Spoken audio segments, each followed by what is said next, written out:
I'm Sean Aylmer, and this is a Fear and Greed extended interview. All the other good bits we couldn't fit into the daily podcast. If you're looking for the daily episode of Fear and Greed, check the podcast playlist. Otherwise, enjoy the interview.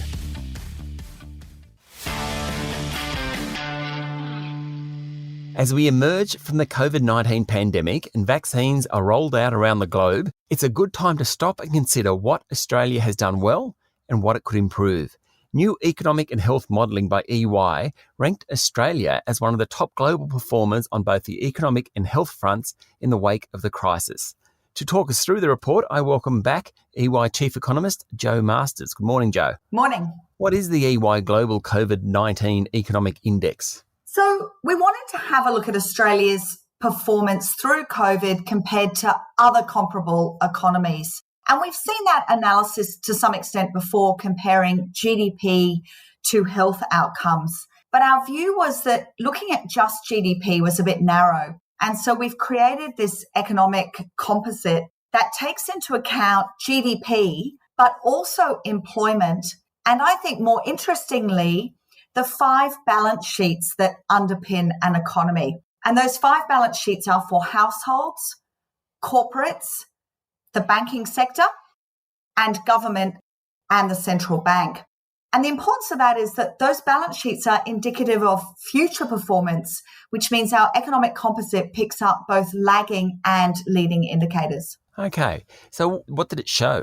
So look, it showed that Australia has done really well compared to most economies. So basically we can group countries into 4 different buckets, if you like. Those that have had a relatively good health outcome and good economic outcome versus those that have had perhaps a good health outcome but not a great economic outcome, a good economic outcome but not a good health outcome, and a poor outcome on both. There were only a few countries actually that sat in the good health outcome and good economic outcome, and Australia is clearly one of those. And we actually think that Australia's outperformance will extend when we are able to get March data and to update that. So look, basically we came in the top 3 for both health outcomes and the economic composite. Okay, so what sort of countries are we with and what are the common factors? So the countries that we're with include New Zealand, which was really being a standout performer. Yep. But also countries like South Korea and Denmark. We also see in that quadrant, we've got Norway and Finland and also Ireland, which is quite an interesting case. Those countries have had above average health outcomes and above average economic outcomes. They're all islands, effectively Finland and Norway together. Ireland is an island. New Zealand, Australia, did that play a role, do you think? Look, absolutely. And South Korea, of course, is a peninsula.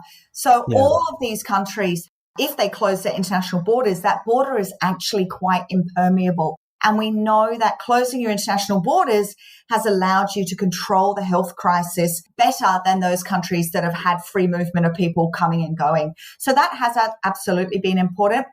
Also in those countries, you tend to find countries that had quite strong government balance sheets, so an ability to respond with fiscal policy, and also relatively compliant populations that have done what they've been asked to do. Right. Taking the balance sheet, so all those economies you're talking about, the Scandinavian ones in New Zealand and Australia, they in South Korea went into the crisis in reasonably good shape. Is that what you mean? Look, that's absolutely right. Now, some will have some balance sheets that are a bit stronger than others. So, for example, in Australia, we had a very strong central bank balance sheet, but perhaps a more average performance on our household balance sheet. But typically, they all had 2 balance sheets at least where that they could draw on to push and underpin that economic recovery. And I like the idea of a compliant population. We all do what we're told. Is that what you mean? I think that's right. And I think I'm not sure that we knew that about Australia prior to COVID, but I think that is something that we did see. We were asked to stay at home and we did that. We were asked to wear masks and we by and large did that. We've shown ourselves to be compliant, to have a low tolerance for, a high mortality rate in our country. And I think that's something to be very proud of. Yeah, it's interesting. Even the Melbourne and Victorian lockdowns, which were so severe, mostly the population did the right thing. That's absolutely right. Incredibly challenging environment to be in Melbourne. You know, one of the longest and most stringent lockdowns that we saw through 2020. And as you said, for the most part, people knew what they were doing. They knew why they were doing it. And we all pulled together and rowed in the same direction. How important is economic management in it? And so I'm going to split this between government management and economic management. You said that the Reserve Bank went into the COVID-19 pandemic with a strong balance sheet. Do you think it and Treasury, let's divorce that from federal government, do you think it and Treasury did a good job during the pandemic? Absolutely. I think that we put a proportionate fiscal response to the shock that we were experiencing at the time. Now, to be fair, the shock has ended up being a bit less than we expected, but, you know, very rapid, very targeted policies that have worked. You know, we look at JobKeeper, very expensive, but it has worked. And the Reserve Bank, because we hadn't really undertaken unconventional policy after the global financial crisis, we had a really, really healthy central bank balance sheet, so could pull more levers harder than we've seen in some of the other central banks around the world that were already seeing their balance sheets expand. And do you think it was about good government as well? Look, absolutely. I think that there are a lot of hard decisions made and, you know, not every decision you make is perfect during a crisis, but I think that we made decisions in a timely manner. I think we closed our international border. That's been incredibly effective in terms of our economic response, as we talked about. We closed it early and we closed it firmly. And I think that's some leadership there and some courageous decisions, given how much our economy relies on migration. Yeah, I always thought the National Cabinet was a kind of good idea because you ended up with the actual leaders of the states and the leader of the country at one point was meeting every Friday. That seemed to have worked very well. Look, absolutely. And I think also if you cast your mind back to that time, we also had, you know, businesses and trade unions sitting down together, working out what we needed to change. We had landlords working with their tenants, both residential and non-residential. We've had banks. I mean, the Australian banks have stood up and tried to do the right thing and work with their customers. We've had, you know, loan deferrals and mortgage deferrals and working with small businesses. So, you know, I think that idea of Team Australia coming together and all working together has been really powerful.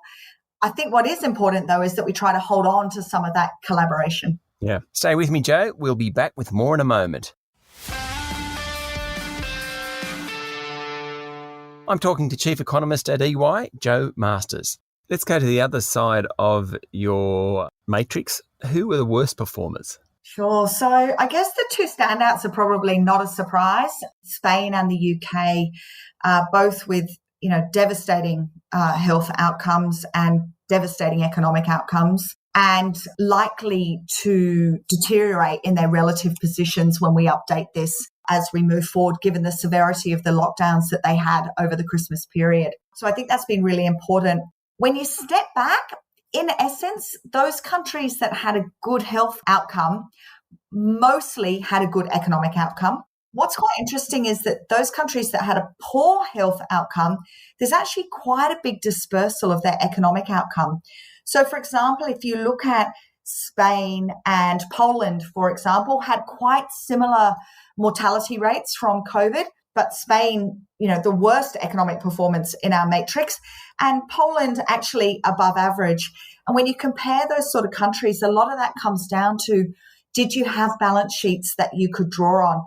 So Spain, for example, ranked very poorly for employment and GDP, but it also entered the crisis with as one of the worst performers for government balance sheet, for the central bank balance sheet. It had below average balance sheets for households and corporates. So very little room to maneuver. That's really interesting. And what about the US? Where did that fit in? So the US actually does also sit in the below average economic and health outcome quadrants, but we do expect it to be one of the countries that improves as we update this and moves closer to a below average health outcome, but a fairly average economic outcome. And that, of course, reflects the stimulus package that is going through at the moment. Our analysis will pick up the impact of that on GDP, but also the deterioration in the fiscal accounts. Okay. So going forward, you mentioned a moment ago that you thought Australia would remain high in the rankings. Why is that? Absolutely. So we're expecting Q1 GDP and Q1 employment data to be really strong in Australia. The partial data that we've got so far suggests the year has started off on a good footing. We've got a strong consumer and business confidence. We're starting to roll out the vaccine. We've got our borders open domestically. We've had a couple of lockdowns, but we seem to be able now to lock down, quicker and shorter, and we're getting less economic cost from that. So we do think that will improve as we update this.